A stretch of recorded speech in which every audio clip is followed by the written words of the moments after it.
will hear a number of different recordings, and you will have to answer questions on what you hear. There will be time for you to read the instructions and questions, and you will have a chance to check your work. All the recordings will be played once only. The test is in 4 sections. At the end of the test, you will be given 10 minutes to transfer your answers to an answer sheet. Now turn to Section 1. Section 1. You'll hear a man giving information to a group of new university students. First, you have some time to look at questions 1 to 5.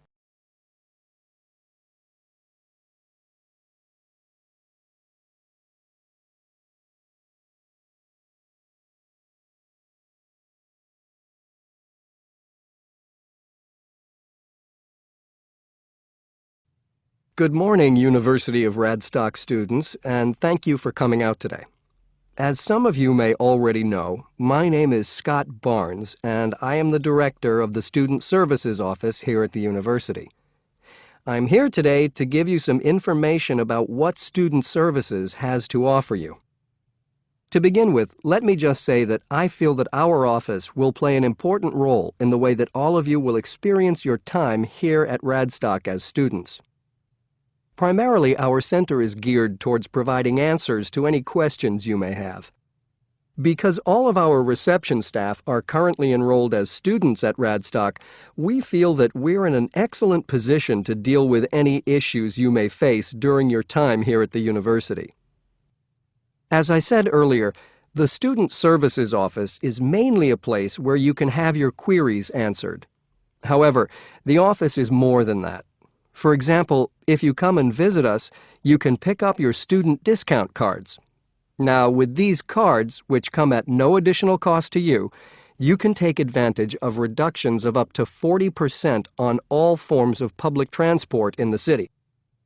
In addition, the cards are honored at many shops and restaurants in the area, giving you the chance to save up to 35% off food, beverages, and other purchases.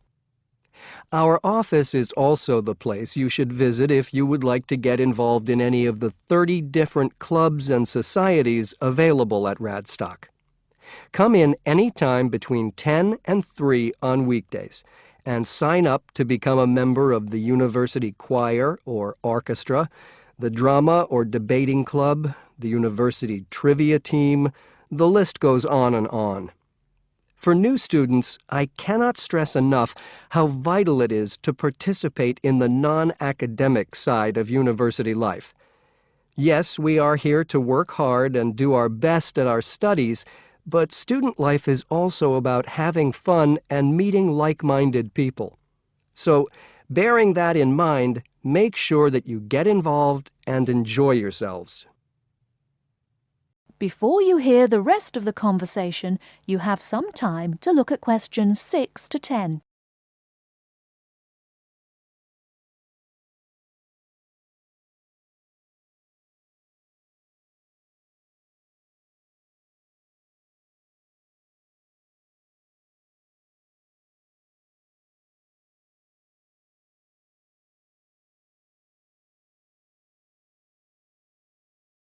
Now listen and answer questions 6 to 10. Moving along, I'd now like to talk to you about another very important service that our office provides, and that is counseling.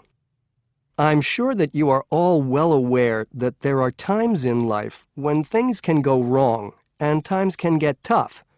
We all have to endure difficult experiences, and these difficulties can be emotional or physical. Whatever the case may be, talking with an experienced counselor can help you through the trying times. The counseling service here at Radstock is staffed by counselors who are qualified to help you deal with problems ranging from homesickness and loneliness to eating difficulties and life changes. To see a counselor, we recommend that you first visit our drop-in center. We run drop-in sessions on a daily basis from 9:30 a.m. to 2:30 p.m., and to reserve one of these sessions, you can telephone the counseling service on 5648-3907 on the day you wish to visit. Or, if you prefer, you can come into the Student Services office anytime after 8:30 a.m. and complete a booking form. If it should happen that you need to cancel your appointment for the drop-in session, we would request that you contact the counseling service as soon as possible to let them know. Drop-in sessions can be as short as 20 minutes, but it's more usual for them to take about 45 minutes. During that time, you will be asked some questions to clarify your situation, and a decision will be made as to what further action, if any, should be taken. After your session, several things may happen. Firstly, you may be referred to one of the university's counselors for further counseling, which normally consists of another 8 sessions. Secondly, you may be asked to visit another source of help within the university. Or finally, you may be referred to an external organization. Whatever course of action might be taken, you may rest assured that what goes on in these sessions is treated in strict confidence. I'd also like to mention that the counseling service runs numerous workshops on the campus every year. The focus of these workshops tends to be on personal development, and past topics have included motivation, self-identity, and impression management. There is no fee charged for these workshops, and if you require more information, feel free to contact us at stuser@acadia.co.uk. That is the end of Section 1. You now have half a minute to check your answers.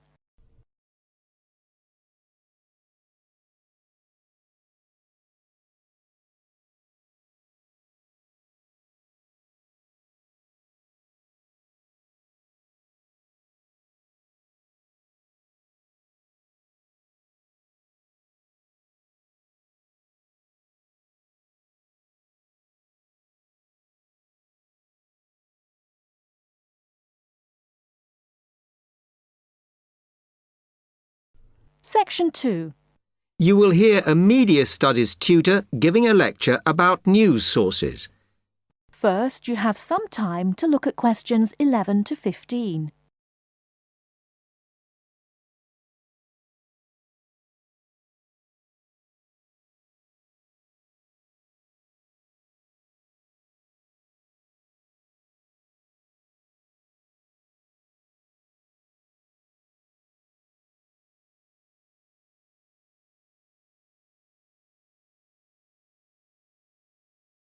Now, listen carefully and answer questions 11 to 15. Okay, now many of you will have heard about the predicted death of newspapers, as people increasingly access the TV and the Internet for their news. Today, I want to look at the USA, which has very advanced news sources, to see if this is actually true.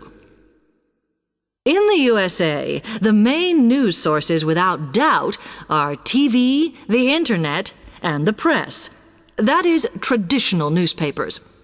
And although they are each surviving and growing, they are also changing.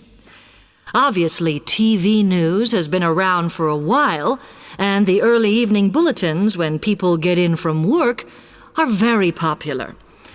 I suppose we traditionally think of the morning newspaper arriving on our doorstep with the daily news. Interestingly, this is not borne out by the statistics, which show that readership in the U.S. is much higher when people have time to relax, when they're not working, especially on Sundays. The Internet is also a popular weekend activity, but shows no variation with weekday access. So people are using the different sources in different ways. Interestingly, local radio has been hit less by the grip of quite strong local newspapers than by the Internet, which is seen to offer a better regional service. But just because the Internet is seen as the new force in news media does not mean it is dominant. Television has, of course, been global for a while. But now technological changes, which have fueled the rise of online news, have also allowed newspapers to print and distribute editions across the world.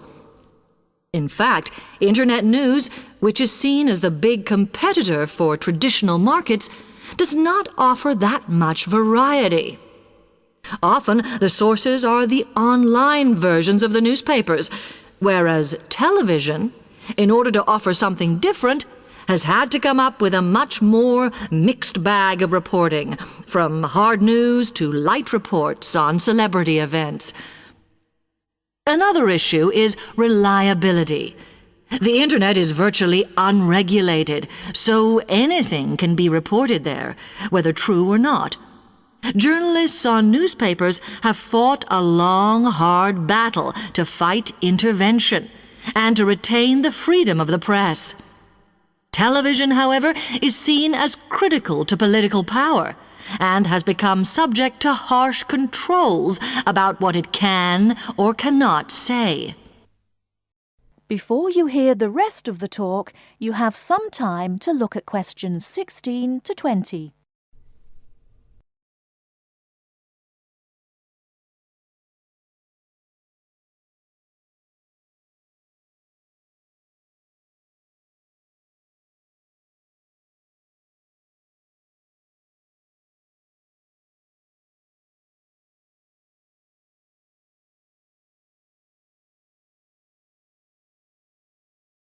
Now listen and answer questions 16 to 20. Now, one very critical factor in keeping newspapers alive and well in the USA has been their approach to advertising. Obviously, newspapers are heavily dependent on advertising revenue, and they have become more and more imaginative in what they offer, in order to make sure that advertisers use them and not other news sources. This has meant that, contrary to popular belief, newspapers now have a significantly higher profit margin than the rest of American industry. So, how have they managed to raise advertising revenue in this way? Well, they have put a lot of effort into developing and maintaining a very strong association with the retail trade. And they've come up with a winner. A critical tool in their sales plan has been suggesting that the adverts they run can have vouchers. This has been enormously effective because they have found that not only do more people buy the paper to get the discounts, but also that this inevitably means much higher sales for the clients who advertised. As well as doing this, the newspapers have also introduced aggressive sales campaigns over the last few years. This has resulted in a significant and continuing rise in the number of advertisers prepared to pay the extra for full-page ads. So, what I would like to move on to... That is the end of section 2. You now have half a minute to check your answers.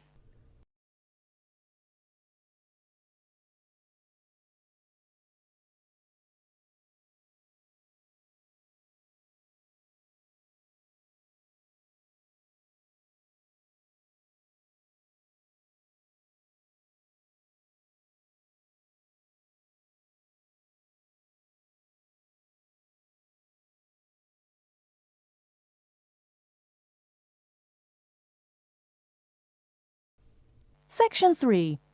You will hear a recorded message about buying tickets from a booking agency. First, you have some time to look at questions 21 to 25.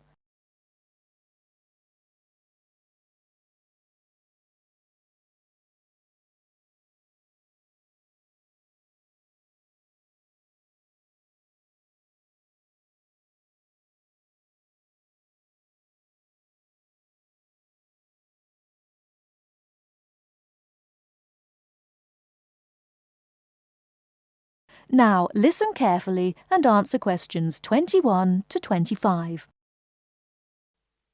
Thank you for calling ATS Advanced Ticketing System, the call system for all your entertainment needs. Our automated telephone service is designed to answer your questions quickly and easily. The ATS office in the Regency Theatre is open Monday to Thursdays from 10 a.m. till 5 p.m. and on Friday and Saturday till 8 p.m. For online bookings and detailed program listings, check our website at www.atstix.com. That's spelled ATSTIX.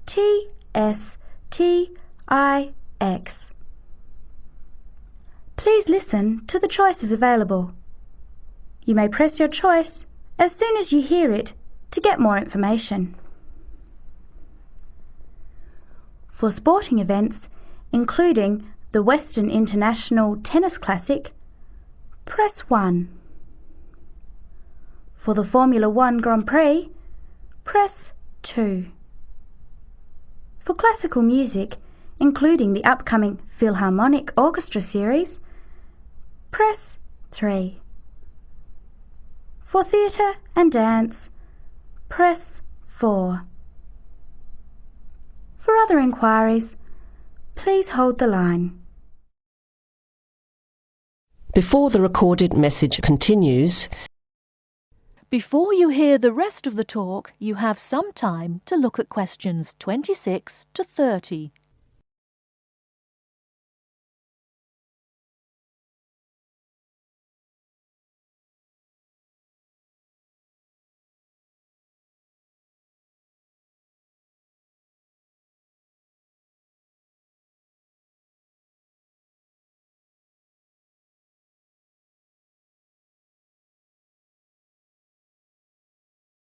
Now listen and answer questions 26 to 30.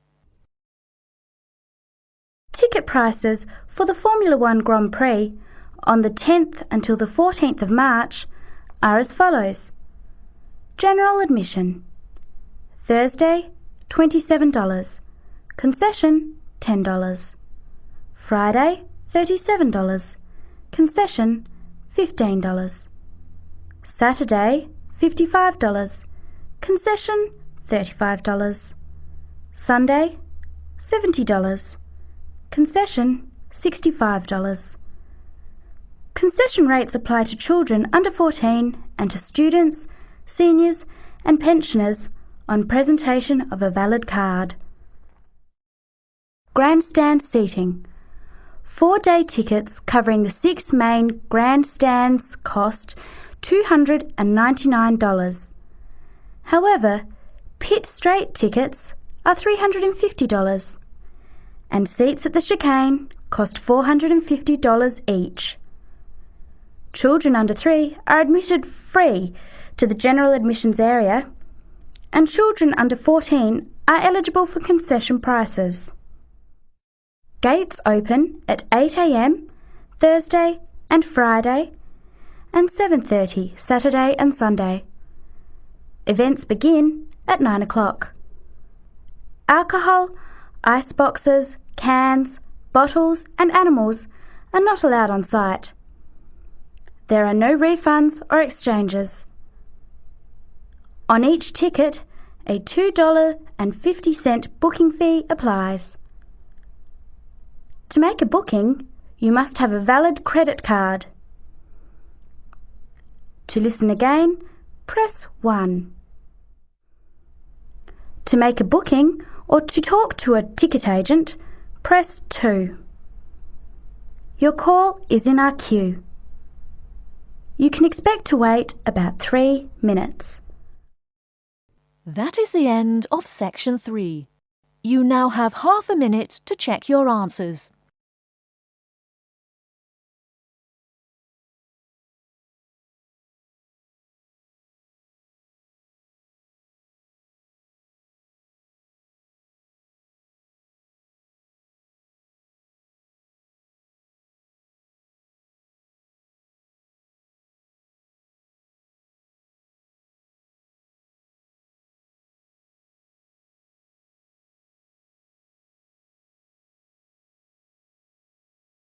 Now turn to Section 4. Section 4. You are going to hear a lecture. First, you have some time to look at questions 31 to 40.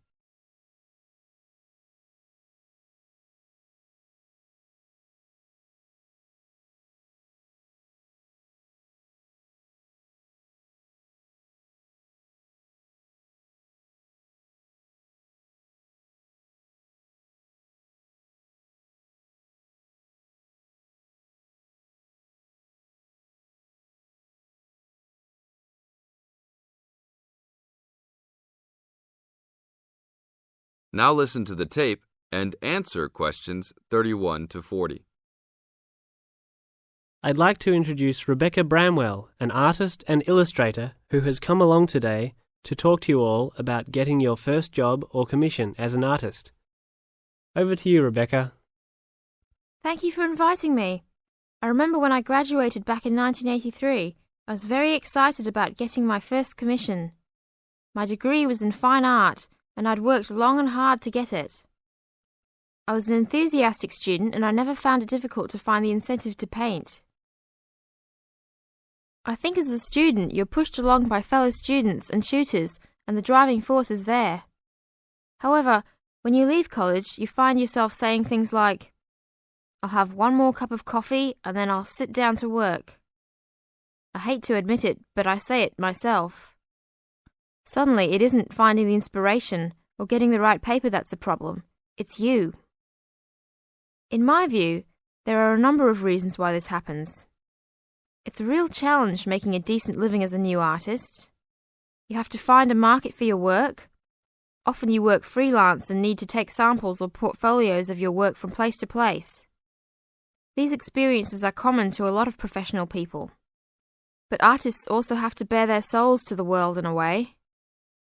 More than anything, they want praise. If people don't like what they create, then it can be a very emotional and upsetting experience hearing them say this. I began to realize that these problems were preventing me from having a career in art, and so I decided to experiment. I was a painter, but I started to dabble in illustration, drawing pictures for books, cards, and this offered me the opportunity to become more emotionally detached from my work. I was no longer producing images from the heart, but developing images for a specified subject, taking a more practical approach. I began to develop a collection of my illustrations which I put into a portfolio and started to carry around with me to show prospective clients and employers. But it was still tricky because publishers, for example, want to know that your drawings will reproduce well in a book. But without having had any work published, it's hard to prove this. Having a wonderful portfolio or collection of original artwork is, of course, a first step. But what most potential clients would like to see is printed artwork, and without this evidence, they tend to hold back still when it comes to offering a contract. Well, I overcame this problem in two ways, and I suppose this is my advice to you on preparing your portfolio of your best work. The first way was by submitting my work for a competition. The one I chose was for a horoscope design and was sponsored by a top women's magazine. There are a few of these competitions each year, and they offer new illustrators an opportunity to showcase their work. The other approach I took was to design and print some mock-up pages of a book. In other words, I placed some of my illustrations next to some text in order to demonstrate how my work would look when it was printed. Perhaps I was lucky in that I had taken a degree that provided me with all-round creative skills, so that I could vary my style and wasn't limited to a certain technique. I think that is important. The art world and many other creative fields do try to pigeonhole people into snug boxes with an accompanying label. I think you should try to resist this if you feel it happening to you. If you don't, you'll find it difficult to have new work accepted if you try to develop your style at a later stage in your career. Nevertheless, when you start out, and particularly when you're going for an interview, it's important not to confuse people by having a lot of different examples in your portfolio. One remedy for this is to separate your work into distinct categories. In my case, I did this by dividing my design-inspired illustrations from my paintings. It is then easier to analyse the market suited to each portfolio, such as magazines, book jackets, CD covers, etc. Working under two names is also useful, as it clarifies the different approaches and offers a distinction between them. I think it's been hard for artists to be recognised in anything other than the pigeonholes that they have been placed in. Luckily, these barriers are slowly being demolished. This is the end of Section 4. You now have 30 seconds to check your answers.